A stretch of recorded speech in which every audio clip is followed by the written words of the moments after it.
বর্জনীয় এক নাম্বার, বিলম্বে ইফতার করবেন না কখনো। এক নাম্বার, দেরি করে ইফতার করা নিষিদ্ধ। ইহুদিরা দেরি করে ইফতার করে। লা ইয়াজালুন নাসু আলা খাইরিন মা আজ্জালুল ফিতরা।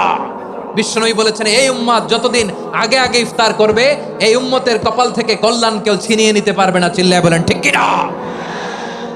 আজানের জন্য বসে থাকবেন না, সময় দেখবেন। স্থানীয় সময় যখন সূর্যাস্ত হওয়া মাত্রই বিসমিল্লাহ, খেজুর খেয়ে ফেলবো। পারবেন তো নাকি দেরি করবেন? 2 নাম্বার, রমাদানের পবিত্রতা বজায় রাখবো। কোনো তর্ক বিতর্ক অশ্লীলতায় আমরা জড়াবো না, ঝগড়া করবো না, সরাসরিও না, ফেসবুকেও না। করবেন কেউ গালি দিলে বলবেন ইন্নী ইমরুউন সায়েম, আমি রোজাদার। আল্লাহর হাবিব শিখিয়েছেন, কেউ যদি তোমার গালি দেয়, কটু কথা বলে, অশ্লীল কথা বলে, রমজানে তুমিও বলতে পারবে না। তুমি বলতে পারবা ইন্নী ইমরুউন সায়েম, আমি রোজাদার। আজকে থেকে নিয়ত করেন, রমজানে কেউ গালি দিলে আপনি একটা গালি দিবেন নাকি? কি বলবেন? রোজাদার, রমজানের পবিত্রতা আমি ভঙ্গ করতে পারবো না। অশ্লীল নাটক সিনেমা আমরা দেখবো না। যে রমজানে মিথ্যা কথা, মিথ্যা কাজ, মিথ্যা সাক্ষী ছাড়তে পারে নাই, তার না খেয়ে থাকা, উপবাস থাকা দিয়ে আল্লাহর কিছু যায় আসে না।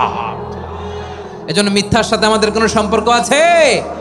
মিথ্যা বলবো না। 4 নাম্বার, অপচয় করব না। ইন্নাল মুবাযযিরিনা কানু ইখওয়ানা শায়াতিন ওয়া কানা শাইতানু লিরাব্বিহি কাফুরা। অপচয়কারী শয়তানের ভাই। আচ্ছা, যে শয়তানের ভাই ও নিজেও আরেকটা কি? শয়তান। যে শয়তানের ভাই ও নিজেও আরেকটা কি? অপচয় করবো না। ইফতারি করতে যে আমরা অনেকে অপচয় করি, এগুলো করবেন আপনারা না। অপচয় করবো না। 5 নাম্বারে, রিয়া, লোক দেখানো ইবাদত আমরা করবো না। লোক দেখানোর জন্য নামাজ, রোজা, জিকির, তেলাওয়াত, দান, সদকা এগুলো করলে আল্লাহর দরবারে এগুলো কবুল হবে।